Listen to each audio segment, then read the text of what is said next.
How did producer Steven Spielberg gain fame as a psychological manipulator?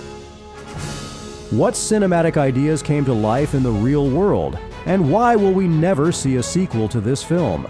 All of this is about the science fiction comedy trilogy Back to the Future, which rightfully became a phenomenon in world cinema.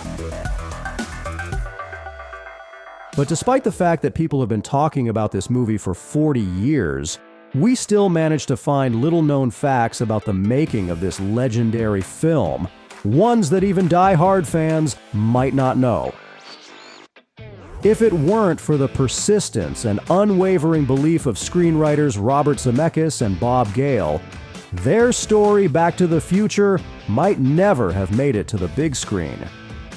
Universal Pictures rejected the budget request for the film 44 times. Not to mention that the writers had pitched their script to multiple other studios. Potential producers and future distributors made so many revisions to the screenplay that, according to the writers themselves, with all the ideas they had to discard, they could have written 30 full-length movies instead. Despite the first film grossing an incredible $381 million at the box office, its initial budget was laughably small, just $14 million, which is almost unheard of for a Hollywood production. This meant that the crew had to cut costs wherever possible. For instance, Doc Brown's loyal companion, the dog Einstein, wasn't originally planned to be in the film. Initially, the idea was that Doc's pet would be a chimpanzee. After all, an intelligent animal seemed like the perfect companion for a mad scientist.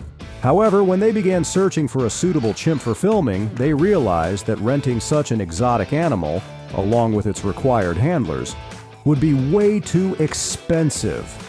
Almost as much as the salary of one of the lead actors. So, at the last minute, they swapped the chimp for a regular dog. And in the end, it turned out to be an even better choice. The need to save money didn't stop there. One of the film's key scenes, the moment when lightning strikes the clock tower, could have looked completely different. The original script actually envisioned a finale featuring an explosion at a nuclear power plant. But after calculations, it became clear that such an ending would be far too expensive to produce. So the director came up with a brilliant alternative, using the clock tower as a symbol to reinforce the theme of time. Cheap and symbolic. By the way, that clock tower is a real building on the Universal Studios lot, and it still stands today. Fans of the film frequently visit it, though few people know that it has undergone multiple restorations due to fires and weather damage. However, some unexpected costs couldn't be avoided.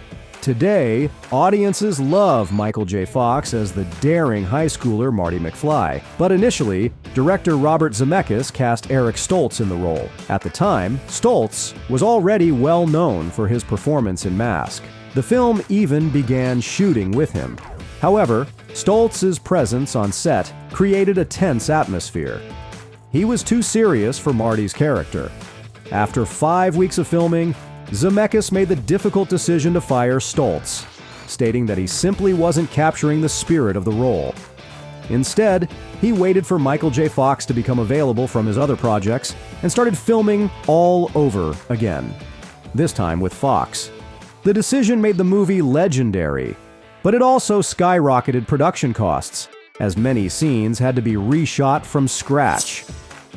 A similar situation could have happened with another character in the film.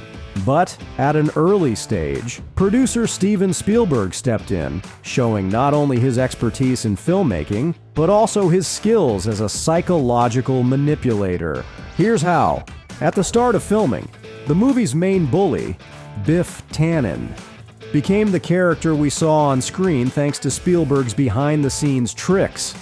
The role of Biff, the loud-mouthed antagonist who constantly insults others, was played by Thomas F. Wilson.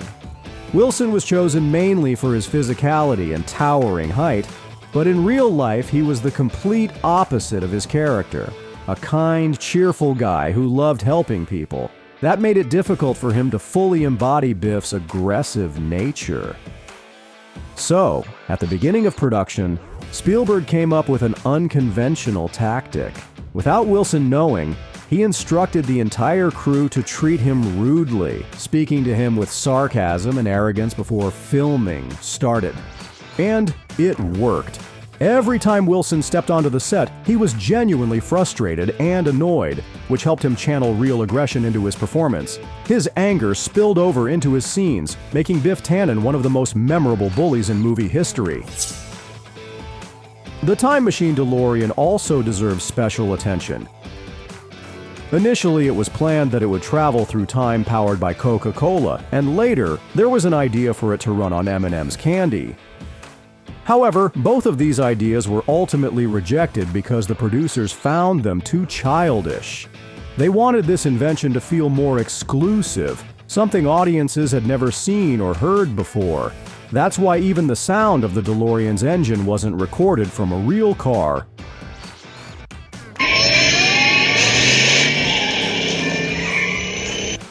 But was specially designed in the studio. Sound engineers combined recordings of a jet engine, a powerful race car, and even the mechanical hum of a washing machine.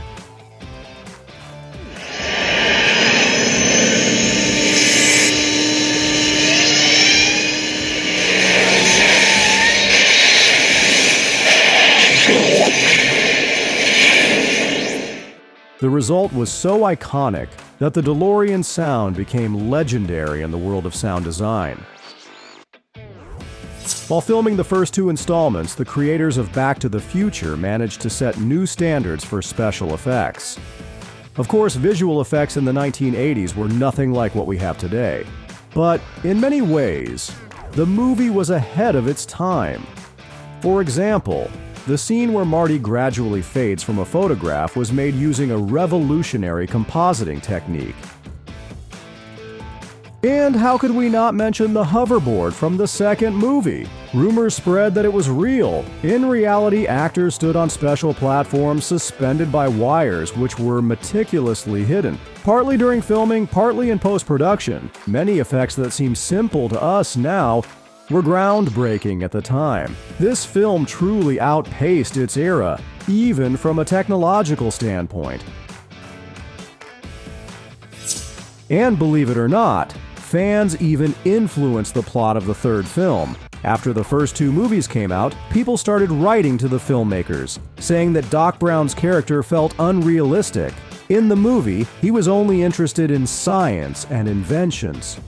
This even upset real-life scientists, as it portrayed them as obsessive fanatics. As a result, the screenwriters decided to introduce a love story for Doc and Clara Clayton, which showed a whole new side of his character.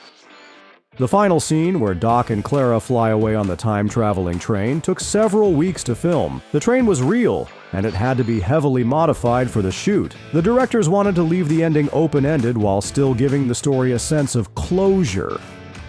That's why creating this scene required a perfect balance between fantasy and reality. This moment became a symbol of freedom and the endless possibilities of time.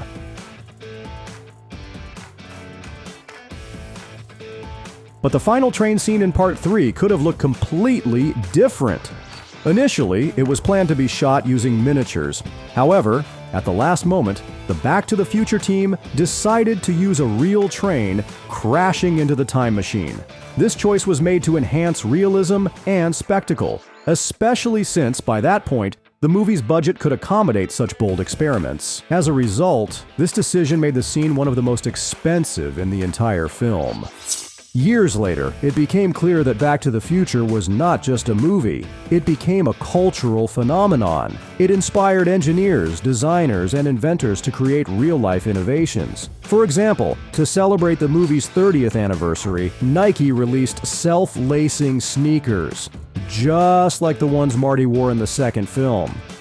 The movie also predicted smart glasses with video calling capabilities, which are very similar to modern AR glasses. Additionally, the film showed keyless entry locks, a concept that is now widely used, with fingerprint, facial, and voice recognition becoming part of our daily lives.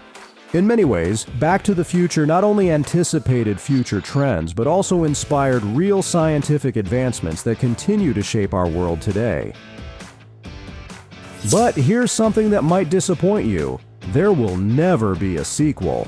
Writers Robert Zemeckis and Bob Gale, who own the rights to the Back to the Future story, have made it clear that there are no plans for a remake or continuation. Despite countless fan requests, the creators insist that Part 3 had the perfect ending, and there's no need for more.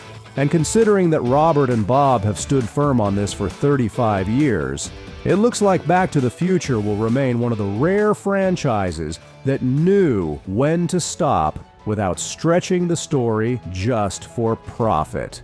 This is the story filled with coincidences, determination, and brilliant decisions that made Back to the Future a cinematic classic. If you enjoyed this nostalgic dive into the legendary sci-fi adventure, let us know in the comments. And don't forget to subscribe to our channel so you won't miss exclusive facts about other fascinating films we've uncovered for you. Plus, we have exciting quizzes where you can test your movie knowledge.